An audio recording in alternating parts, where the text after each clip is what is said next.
자, 오늘 말씀은 열왕기상 8장에서부터 9장까지 함께 합니다.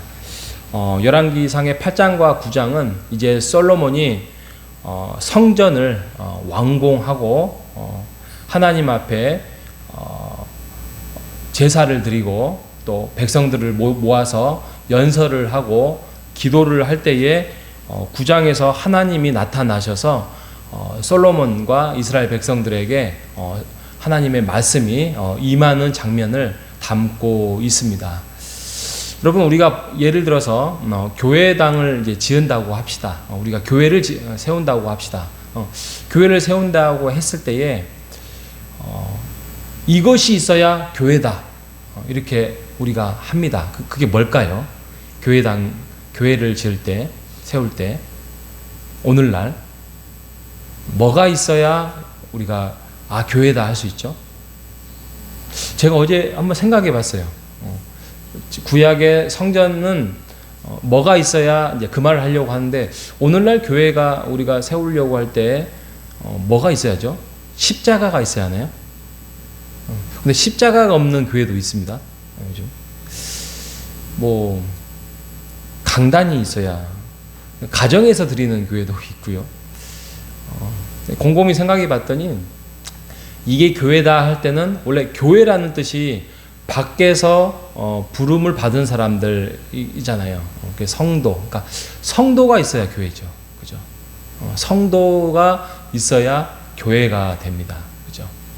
하나님의 백성들이 모여서 찬송도 드리고 예배들 드려야 되는 곳이 이제 교회라고 한다면, 결국에는 성도가 있어야 교회고, 또 모여서 그 안에서 하나님의 말씀이 있어야 되고, 또 기도가 있어야 교회다, 이렇게 우리가 생각해 볼 수 있는데, 이 당시에 솔로몬의 성전이, 솔로몬으로 인하여서 하나님의 성전이 만들어졌을 때 이스라엘 백성들은 이것이 있어야 진정한 성전이다 라고 생각을 했을까? 그게 바로 8장의 언약궤입니다. 언약궤가 이제 다윗성에 있다가 이제 제사장로들 또 지파들이 이동을 합니다. 그래서 여러 가지 기구들을 통하여서 메고 올라가고 언약궤를 솔로몬 성전에 이제 안치를 시킵니다. 그래서 과거에 수만 명이 성전을 짓고 7개월 동안 짓고, 또 금을 사용하고 은을 사용하고 놋을 사용하고, 이 많은 것들이 사용돼서 완전한 이제 성전의 건물을 완성을 했습니다. 그런데 언약궤가 들어와야 진정한 성전이 되었으므로 8장 10절에 보면 제사장이 성소에서 나올 때에 구름이 여호와의 성전에 가득하매. 구약 성경에서 구름 그러면 하나님의 임재 이렇게 생각하시면 됩니다. 100% 그러지는 않지만 대부분이 하나님의 임재가 나타날 때는 구름이 나타나죠. 8장 11절에 보면 제사장이 그 구름으로 말미암아 능히 서서 섬기지 못하였으니 여호와의 영광이 여호와의 성전에 가득하였다. 그러니까 이제 완성이 됐어요, 성전이. 그래서 이제 제사를 드리려고 이스라엘 백성들을 다 모아놓고 이제 연설을 합니다. 다윗 때 약속했었던 그 성전이 그때는 완성되지 못해서 이제 하나님 앞에 내가 그 명령을 받아서 성전을 이제 지었다. 그러면서 솔로몬의 기도가 나오고요. 그래서 그 솔로몬의 기도가 뭡니까? 솔로몬의 기도가 8장 33절에 보면 만일 이런 말들만 나와요. 그래서 만일 우리가 교회 그 성전 앞에서 기도하면 하나님께서 우리의 기도를 들어주십시오. 우리가 가뭄에 또 예를 들면 비가 너무 많이 와서 어려울 때에 우리가 성전에 와서 기도할 때에 하나님께서 우리의 기도를 들어주십시오. 전염병이 이루어졌을 때에 하나님, 우리가 그 전염병을 막고자 우리가 성전 앞에서 기도할 때에 하나님 아버지 우리의 기도를 들어주십시오. 그러면서 계속 그 내용이 나오고 있습니다.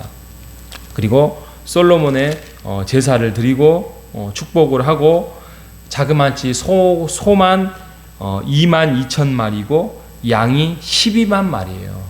그래서 그 제사의 그 자리에 다 차지 못하니까 막 밖으로 성전 밖으로 그 양과 소를 밖에다가 둘 정도로 많은 이스라엘 백성들이 제사의 제물을 가지고 하나님 앞에 거룩하게 나와서 제사를 드렸다는 장면이 8장에 나와 있습니다. 그런데요, 9장에 가면 이렇게 우리가 오늘 아침에 읽었지만 9장에 하나님께서 나타나셔서 솔로몬에게 말합니다. 하나님은 보니까 물론 다윗이 약속을 하나님께 짓겠다고 하니까 솔로몬 때 지어라. 근데 여러분 다윗 언약을 기억하십니까? 하나님은 성전을 지으라고 한 적이 없습니다. 성전에 하나님이 온 하늘이 성전이고 온 우주가 성전이고 이 지구에 있는 모든 것들이 하나님이 거하는 곳이기 때문에 하나님이 성전이라는 건물에 나는 제한받지 않는다라고 말씀을 하실 정도로. 그런데 너희들의 이 성전으로 인하여서 나와 함께 교제하고 나와 함께 하는 것들을 원한다면 그걸 내가 허락하겠다. 근데 다윗 때 허락하지 아니하고 피를 많이 흘렸으므로 너희 아들 때 짓겠다. 그러니까 하나님은 성전에 목매다는 분이 아니었다. 이게 이제 중요하고요. 그리고 아까도 말씀드렸지만 언약궤를 완치를 시켜서 그 완전한 성전이 완성되었다는 것조차도 상징성은 있지만 이거는 이스라엘 백성이나 솔로몬에게 가지고 있는 마음인 겁니다. 하나님이 원하시는 것은 이 성전으로 인하여서 언약궤든 성전이든 이것을 통하여서 무엇을 원하느냐면 하나님과 이스라엘 백성들과의 진정한 관계를 원하는 것입니다. 그래서 9장에 말씀하고 있지 않습니까? 여호와께서 이 성전을 거룩하게 구별하여 내 이름을 영원히 그곳에 두며 눈길과 내 마음이 항상 거기에 있으리니 만일 4절에 보면 만일 아버지 다윗이 행함같이 마음을 온전히 하고 바르게 하여 내 앞에 행하여 내게 명령한 대로 온갖 일에 순종하여 내 법도와 율례를 지키면 이 왕위를 영원히 견고하게 하고 나를 따르지 아니하면 내가 끊어버릴 것이고 던져버릴 것이고 이 성전조차도 내가 무너지게 할 것이다 라고 말씀을 합니다. 진짜 아니나 다를까 그렇게 나중에 됐잖아요. 그러니까 하나님께서 원하시는 것은 관계를 원하셔요. 어떤 관계? 하나님과 온전한 관계. 제사를 드리고 제물을 드리고 무슨 언약궤가 안치되고 이것이 하나님의 관심이 아니라 인격적인 하나님을 그냥 어떤 종교적으로 생각하는 것이 아니라 인격적으로 하나님과의 관계를 맺고 하나님이 말씀하셨던 그 율례와 율법을 쫓아서 순종하는 그 행위. 그래서 하나님 앞에 그것을 온전하게 드려지는 그런 관계를 원하시는 거예요. 이것은 구약이나 오늘날이나 똑같습니다. 하나님이 원하시는 우리에게 진정한 믿음과 신앙은 관계예요. 관계. 하나님이 예수 그리스도가 이 땅에 오셔서 우리에게 베풀고자 하는 그런 소원 또 말씀, 그것으로 인하여서 그 말씀을 우리가 듣고 순종하며 하나님의 법을 따르는 백성, 자녀들을 하나님이 원하시는 거예요. 그리고 그렇게 하나님은 만들어 가시고 계십니다. 그래서 우리가 예배를 드리고 또 기도를 하고 이 모든 것들이 과정이에요. 과정. 이 일로 인하여서 하나님을 만나고 하나님을 만나서 돌아가고 예배를 통하여서 하나님의 말씀이 무엇이고 하나님의 능력이 무엇이고 하나님의 말씀을 통하여서 우리가 순종하면서 이 땅에서 어떤 종교적인 행위가 아니라 하나님으로부터 온전한 관계를 통하여서 관계를 회복하고 나아가는 것, 이것이 진정한 하나님이 원하시는 신앙이며 믿음이라는 것입니다. 오늘 이 말씀을 통하여서 여러분 하나님을 다시 한번 인격적으로 생각하고 또 만나려고 애를 쓰고 기도하고 또 만남으로써의 하나님이 나에게 명령하시고 말씀하시고 또 우리가 순종할 것은 무엇인지를 헤아리며 살아가는 오늘 하루가 되시기를 바랍니다. 그래서 솔로몬의 성전, 또 건물, 또 기도, 또 말씀, 이것으로 끝나는 것이 아니라 우리가 하나님의 말씀을 듣고 교제하면서 진정한 인격적인 관계를 하나님 안에서 하나님이 아니고서는 내 인생에 아무것도 쓸데가 없구나. 내가 하나님을 만나지 않고서는 진정한 신앙이 꼽힐 수 없구나라는 것을 깨달아서 오늘 말씀을 통하여서 하나님과의 깊은 관계를 맺어가는 우리 모두가 되시기를 주님의 이름으로 축복합니다. 하나님 아버지 감사합니다.